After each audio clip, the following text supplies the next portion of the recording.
পড়ব তো ইনশাআল্লাহ। আবু দাউদের 864 নম্বর হাদিস, এই হাদিসের মধ্যে আছে قال رسول الله صلى الله عليه وسلم إن أول ما يحاسب الناس به يوم القيامة من أعمالهم الصلاة। কিয়ামতের ময়দানে, কিয়ামতের দিন মানুষের আমলের মধ্যে সর্বপ্রথম হিসাব হবে নামাজের। কিয়ামতের দিন মানুষের আমলের মধ্যে সর্বপ্রথম হিসাব হবে নামাজের। আর বান্দার হকের ক্ষেত্রে সর্বপ্রথম হিসাব হবে রক্তের। আমি ওনারে একটা ঘুষি মারছি, এটা বান্দার হক নষ্ট করা। আমি তার রক্তপাত ঘটাইছি, এটা বান্দার হক নষ্ট করা।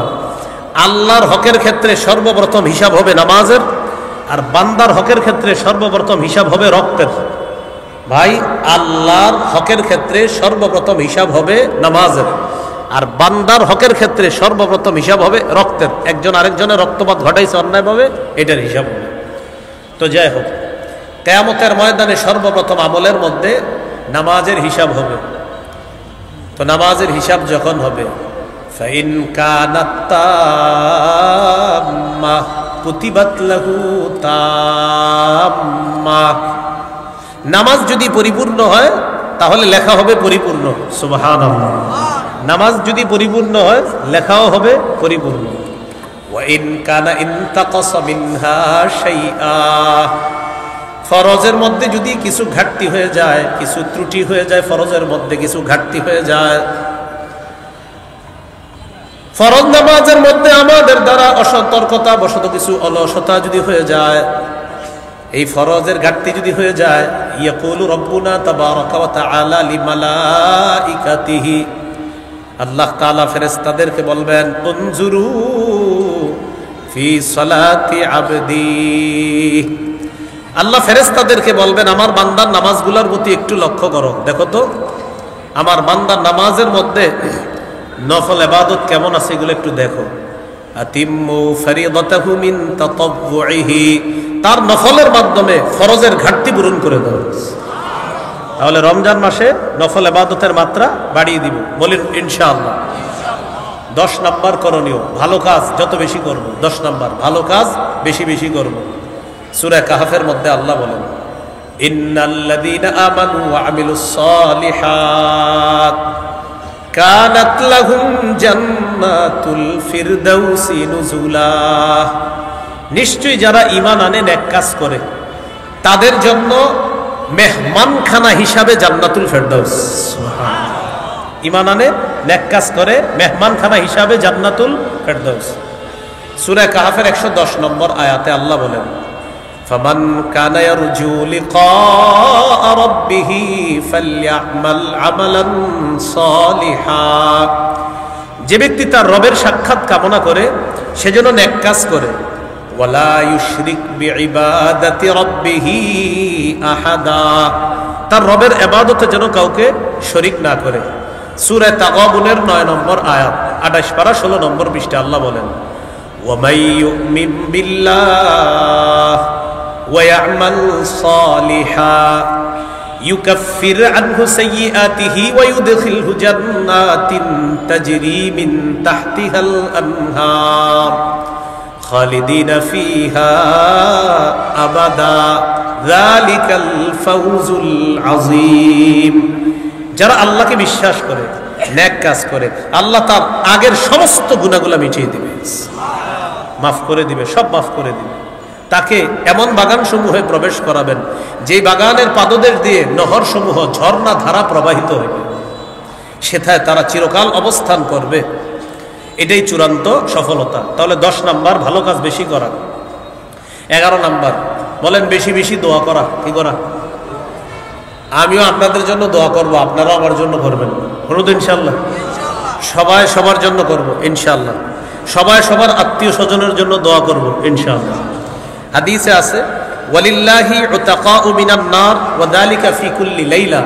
রমজানের প্রতি রাতে অসংখ্য অগণিত জাহান্নামীকে জাহান্নাম থেকে মুক্তি দেওয়া হয়।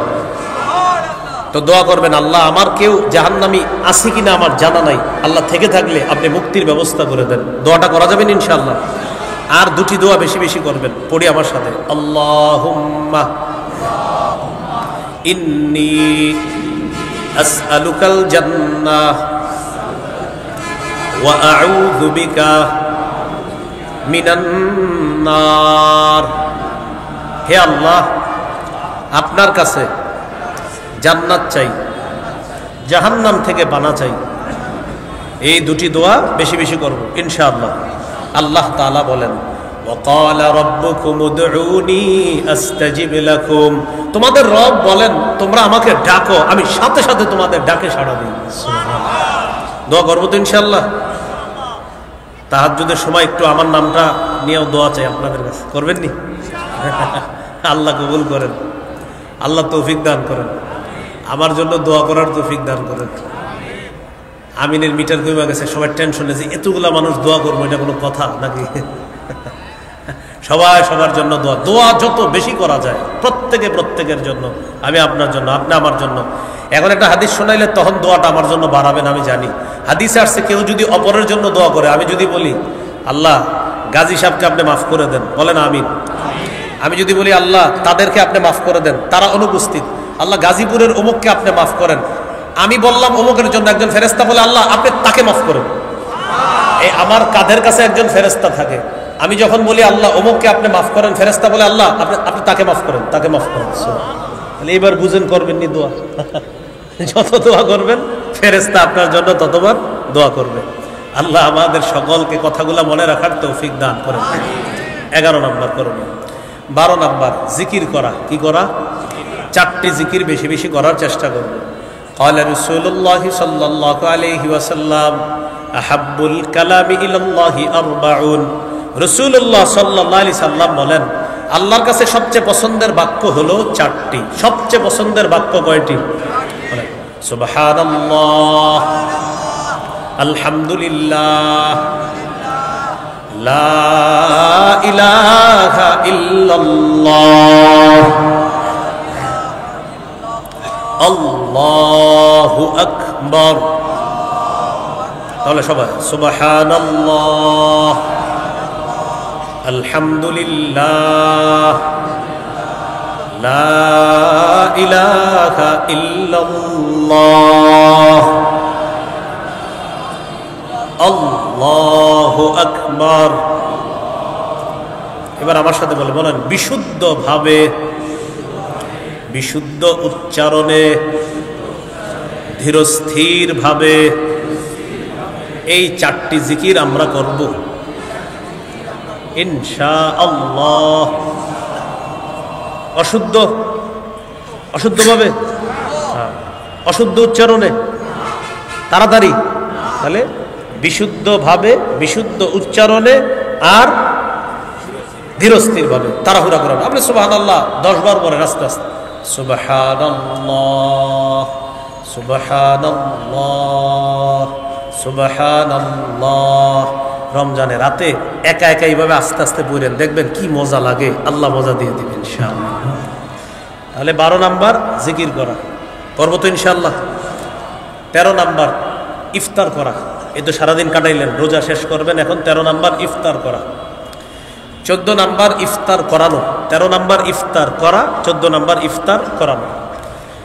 আপনার প্রতিবেশী যদি ধনীও হয়, তার জন্য মাঝে মাঝে ইফতার পাঠাবেন। গরিবদেরকে তো পাঠাবেনি, ধনী প্রতিবেশীকেও পাঠাবেন, রোজাদারকে ইফতার করানোর সওয়াব কামাই করার জন্য পাঠাবেন।